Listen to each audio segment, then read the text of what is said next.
let's talk about the sum and difference identities for tangent.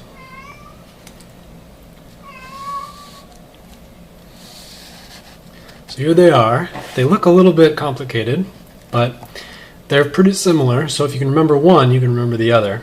We have tan of alpha plus beta is equal to the tan of alpha plus the tan of beta, all divided by 1 minus tan of alpha tan of beta. And similarly for the difference, we have tan of alpha minus beta is equal to tan of alpha minus tan of beta, all over 1 plus tan of alpha tan of beta. So let's jump right in and see what we can do with these sum and difference identities. So let's try to compute tan of 15 degrees.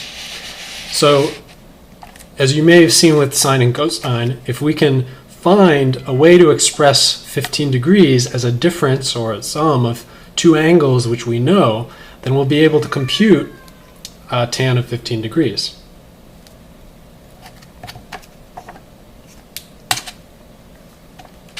In this case, we just noticed that tan of 15 degrees, well, 15 degrees is just 45 degrees minus 30 degrees.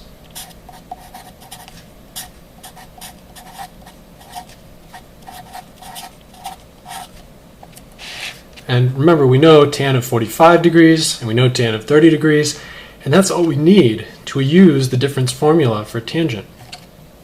So in this case, we have tan of 45, tan of the first,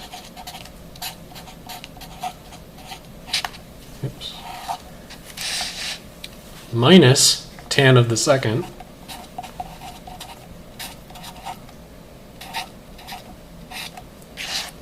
all over 1 plus tangent of the first times tangent of the second, 1 plus tan of 45 times tan of 30. So let's see if we can simplify that. Well, we know these values. That's the whole point. So what is tan of 45? Remember, tan of 45 is where sine and cosine are equal. So tan of 45 is 1. Tan of 30 degrees, let's see, remember that at 30 degrees, sine is a half, and cosine is the square root of 3 over 2. So at 30 degrees, it's 1 over the square root of 3. In the denominator, we have 1 plus, again, tan of 45 degrees, which is 1, and tan of 30 degrees, which is 1 over the square root of 3. And now we can simplify, we can rationalize. If we multiply top and bottom by the square root of 3, we get square root of 3 minus 1 over the square root of 3 plus 1. And we can further rationalize this if we wanted to.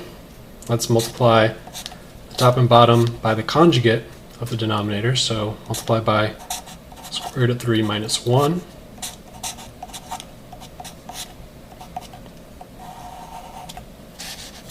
And what this simplifies to is on the top we get 3 minus square root of 3 minus square root of 3, so minus 2 square roots of 3 plus 1. And in the denominator we get 3 minus 1, which is just 2. And now if we combine like terms, we get 4 minus 2 square roots of 3 all over 2. And with some cancellation, we get 2 minus the square root of 3. So that's an example of how we can compute tan of 15 degrees. We found it was 2 minus the square root of 3.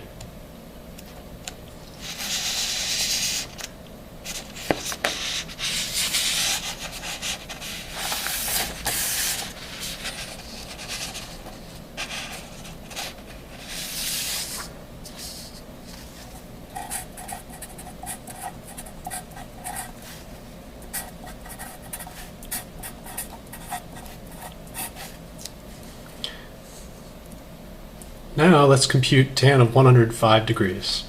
So in this case, let's just notice that 105 degrees can be expressed as a sum of two angles that we know, namely 60 degrees and 45 degrees. So now we're ready to use the sum formula for tangent. So what we get is tan of the first, so tan of 60 degrees, plus tan of the second, tan of 45 degrees, all over 1 minus the product, tan 60 degrees times tan of 45 degrees. So let's see what we get here. When we simplify, well, tan of 60 degrees is the square root of 3. It's one of the values we know. Tan of 45 degrees is 1. And in the denominator, we get 1 minus, and again, tan of 60 degrees is the square root of 3, and tan of 45 degrees is 1. So now we can rationalize the denominator. To simplify this a little bit more, we're going to multiply the top and the bottom by the conjugate of the denominator. That's 1 plus the square root of 3. And what happens? Well, in the numerator, we're going to get a square root of 3 and another square root of 3, so 2 square roots of 3, and then we're going to get a positive 1 and then a positive 3, so a total of 4 in the numerator. And in the denominator, because of the way we rationalized it, it's going to be 1 minus 3. It's the difference of squares. So 1 minus 3 is minus 2. And we can simplify that a little bit more. The 2 will cancel everything, and the negative sign will be there. We'll get minus the square root of 3 minus 2. So that is the tangent of 105 degrees.